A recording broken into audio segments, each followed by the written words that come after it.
जब बंदर का बच्चा पेड़ पर चढ़ा तो उसे अपनी माँ की याद आ गई। तब वह सोचने लगा कि क्या गांव में मेरी माँ अब भी मेरे बारे में सोचती होगी, क्या अब भी वह अकेली कपास की मशीन चलाती होगी। यह सब सोचते सोचते उसने निर्णय किया कि वह अपनी माँ को देखने जाएगा। अगले दिन अपने बंदर पिता को बिना बताए ही वह गांव की ओर चल पड़ा। वह गांव की सीमा तक पहुंचा ही था, लेकिन बंदर के बेटे ने दूर से ही देखा कि उसकी माँ कपास साफ करने की मशीन चला रही थी। अचानक उसकी माँ का हाथ मशीन में फंस गया। बंदर का बेटा यह देखकर खुद को रोक नहीं सका और तुरंत अपनी माँ की ओर दौड़ पड़ा। बंदर बेटे ने जोर से आवाज लगाई, माँ माँ। उसकी माँ ने जब बंदर बेटे की आवाज सुनी तो वह चौंक गई। पहले तो उसे विश्वास नहीं हुआ कि उसका बेटा सामने से दौड़ता हुआ आ रहा है, लेकिन जब बंदर की माँ ने अपने बेटे को पास आकर देखा तो उसकी आंखों से आंसू छलक पड़े। बंदर की माँ ने कहा, बेटा तू आ गया। बंदर के बेटे ने कहा, माँ मैं हमेशा तेरे पास रहना चाहता हूँ, लेकिन यह खुशी ज्यादा देर टिक न सकी। गाँव वालों ने जब एक औरत के पास बंदर के बेटे को देखा, वो भी माँ माँ पुकारते हुए, तो उन्होंने हल्ला मचा दिया। एक आदमी चिल्लाया, अरे ये वही बंदर का बच्चा है जिसका पिता घर छोड़कर जंगल में चला गया था। इतने में हाथों में बंदूक लिए चारों भाई वहां आ पहुंचे। चारों भाइयों ने बंदर बेटे को देखकर कहा, तू फिर आ गया। बड़े भाई ने कहा, हमने तुझे जंगल में छोड़ दिया था ताकि तू मर जाए, लेकिन तू तो फिर आ गया। बंदर का बेटा चारों भाइयों के हाथों में बंदूकें देखकर भयभीत हो गया और बुरी तरह कांपने लगा। उसने कहा, मैं सिर्फ अपनी माँ से मिलने आया हूँ, मैं किसी को नुकसान नहीं पहुँचाऊंगा। परंतु चारों भाई उसे छोड़ने वाले नहीं थे। सबसे छोटे भाई ने कहा, इसे पकड़ो।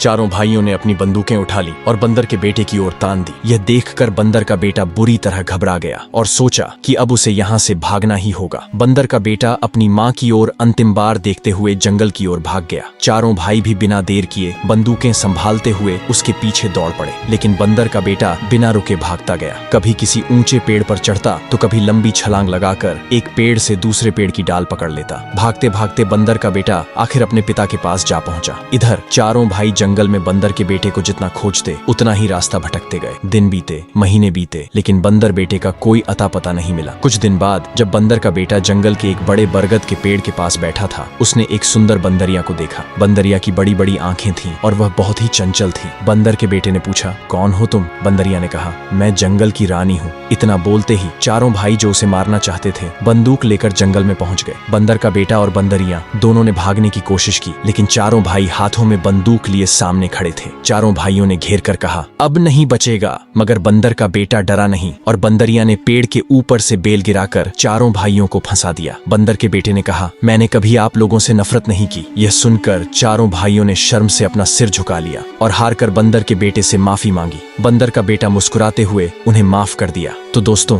कैसी लगी आपको यह कहानी? कमेंट करके जरूर बताएं और ऐसी ही मजेदार कहानियां जानने के लिए चैनल को सब्सक्राइब करना ना भूलें।